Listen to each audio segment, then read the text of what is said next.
Hi everyone, welcome back to my channel. Welcome to Nina's Chelsea Corner. If you're new around here, Chelsea will go away to Anfield on Wednesday night to play Liverpool in what's going to be the last Premier League game that Klopp is managing Liverpool against Chelsea. Obviously we've got Wembley, huge final to play next month, but this will be the last time we play in the Prem with Klopp as manager. They've been unbeaten in 22 games. They are favourites. They're top of the league at the minute. And after Arsenal's win yesterday and playing Arsenal at the weekend, they are going to want 3 points from this game. The last 7 have been a draw. They obviously beat us in 2 consecutive finals as well. So it's safe to say that it's going to be an interesting game. Although they are favourites, I don't think it's going to be an extensive scoreline. It's going to be a game of fine margins, but I think it promises entertainment. But let's get straight into it, guys. I've come back with a preview for you. I thought it's a big game, got a lot to say about it, and hopefully we can just be, enjoyed.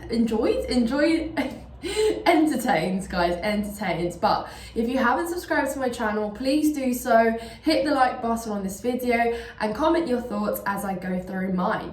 So after Klopp's announcement that he's leaving Liverpool at the end of the season, it's safe to say that every game they play is going to be like the last dance. We're going to take the hit of being the first Premier League club to go to Anfield after this announcement. So hopefully the wind doesn't hit too hard, because I mean, Anfield's an intimidating place to go anyway, but the fans are going to create such an atmosphere to make sure that every game there now counts like it's the last. They're going to want to produce as much possibility and as much support as they can for Liverpool to play their game. And it's going to be tough, absolutely tough. To turn up and play there is going to be tough, but it was in perfect timing, guys. The announcement was in perfect timing, because what a better way to motivate the players. They're still in 4 competitions that they could win, not far off winning either, really, when you look at it realistically. So yeah, the players are just going to want to give it all for Klopp to go out with a bang at the end of what's been such a successful career at Liverpool. But let's look at the game, guys. We've got some key players coming back in, which could potentially be crucial in a game of this much magnitude, because Liverpool have also got some key players coming in. You're going to have Robertson available. Trent's obviously maybe fit to start as well, as he appeared as a substitute. You've got Szoboszlai coming straight back in.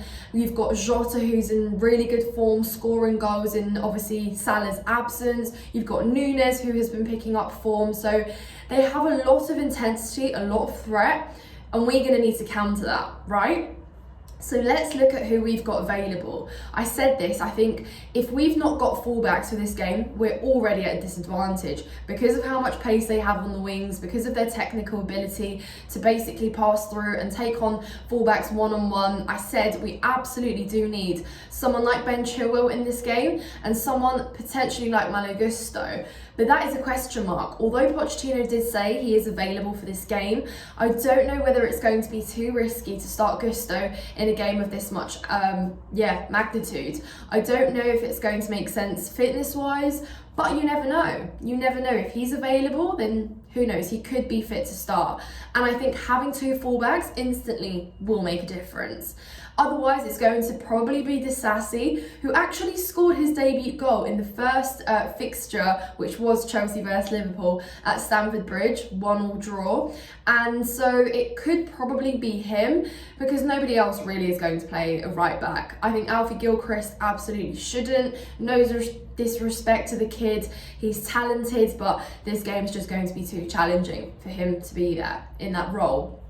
So if it's not Gusto, it probably will be Disasi, but Ben Chilwell as well, he assisted Disasi's goal. His legs are going to be needed, his creativity, if he can get up further and provide some crosses as well, would just be very much welcome. But some solidity in the back line is very much welcome.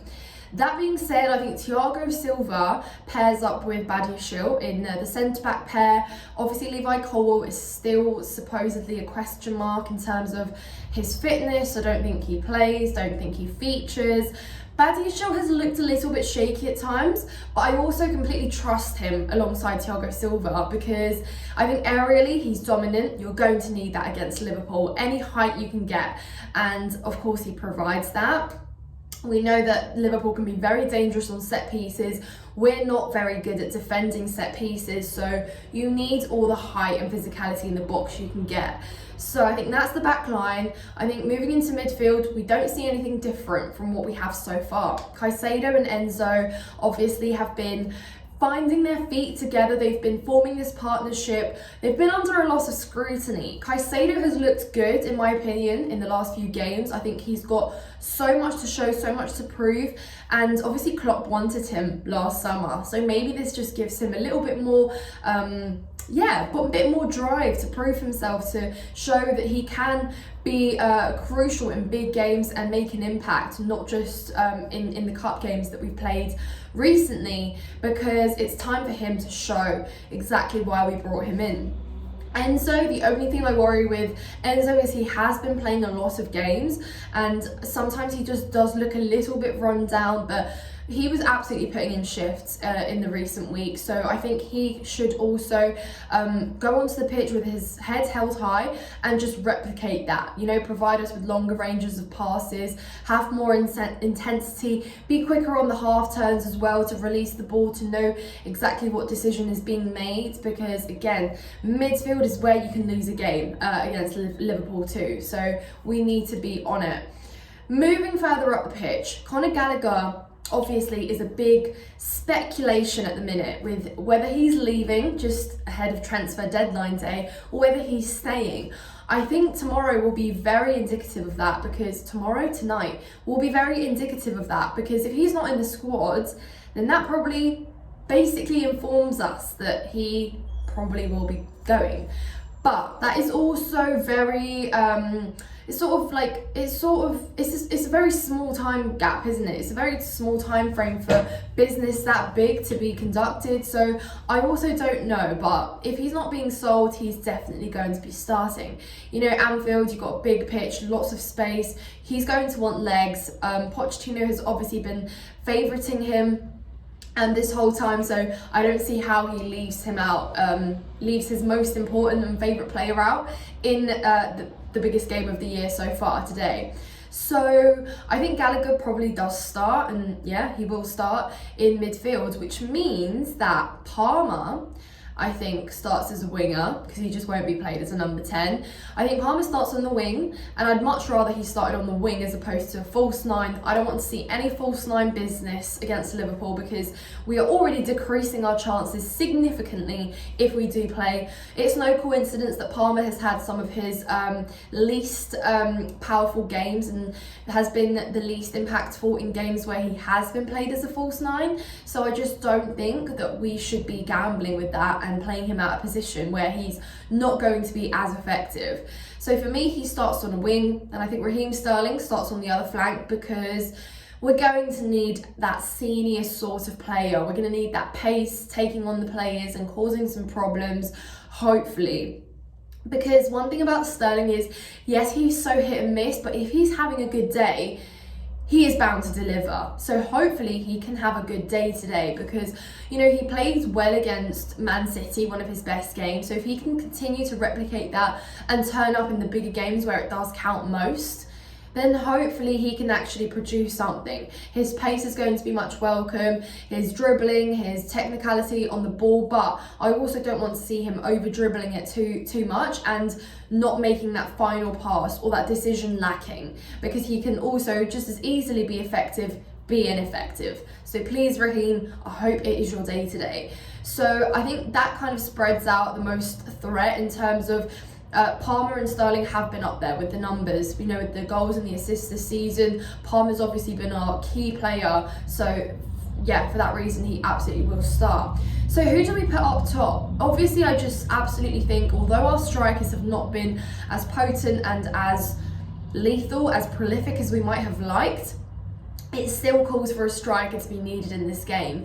You know, Jackson is now back from AFCON, so he could potentially feature. Whether it's as a starter or whether it's as a sub, I think he will be in the squad, because I think Poch very much welcomes him back in. He, again, although hasn't been so consistent, he's also got the numbers to back up with. And he scored against Arsenal, he scored against Liverpool, no, sorry, not Liverpool, he scored against Tottenham, obviously the hat-trick. So he has scored in the bigger games. And for that reason, I am again hoping that maybe if he does play, he could prove to finish a chance. But again, that being said, yeah, I haven't exactly mentioned who's going to be in Liverpool's back line, but we already know. And Virgil van Dijk and Konate are going to be so difficult to get past. So we need a striker that's absolutely going to, if he has the space, to just first time finish. No faffing around with it. You're not going to be able to have the time to make it comfortable on your left foot, on your right foot. It's going to have to be striker instinct finish if we want something out of it. If we even want to score a goal there at Anfield tonight. But if Pochettino judges it's better to leave Jackson on the bench and start Broja ahead of him, then that's probably what he will do. Although something worries me, because I know that Pochettino doesn't exactly favour Broja. He obviously also has been in talks of leaving. Obviously the Wolves deal dropped through. We did reject Wolves' offer, so he's not actually definitely being sold. But I just think that Pochettino would much rather play a false 9 than play Broja as a number 9, which tells you everything you need to know. He doesn't trust him up there, and he hasn't exactly done much to show Chelsea or to show Pochettino that he deserves to be trusted as a starter in that role. So we're not spoiled for choice there. We can't really offer much threat up front.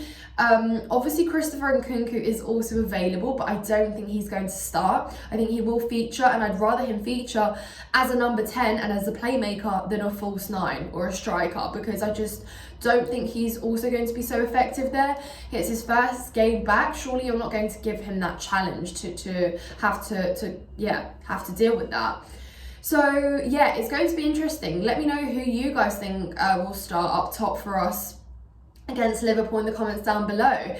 Yeah, it's not going to be easy, guys. They've obviously got a lot of strength and a lot of solidity in their back line as well. Yes, they'll give us a game. I think, yes, we'll get chances, but, you know, we like to get a lot of crosses off aerially. We're not going to be allowed to do that with Van Dijk and Konate up there. So we're going to have to find other ways, and it's going to have to be rapid, fluid, quick thinking on the ball to at least finish a chance. And look, guys, I'm going to be completely honest here. The odds are not in our favour. You know, we're not exactly the favourites here, but I hope that we turn up mentally. I hope that we still put in a shift, and I think we at least do make it a little bit difficult, hopefully. But it's going to be tight, guys. I would be happy with a draw. I'll be completely honest with you. But again, I think Liverpool are going to be so dangerous, and it just depends on how much we turn up for this one. Anyways though, subscribe to my channel if you haven't done so already. Please hit that like button, comment your thoughts as always, and I will see you in the next one. Up the Chels.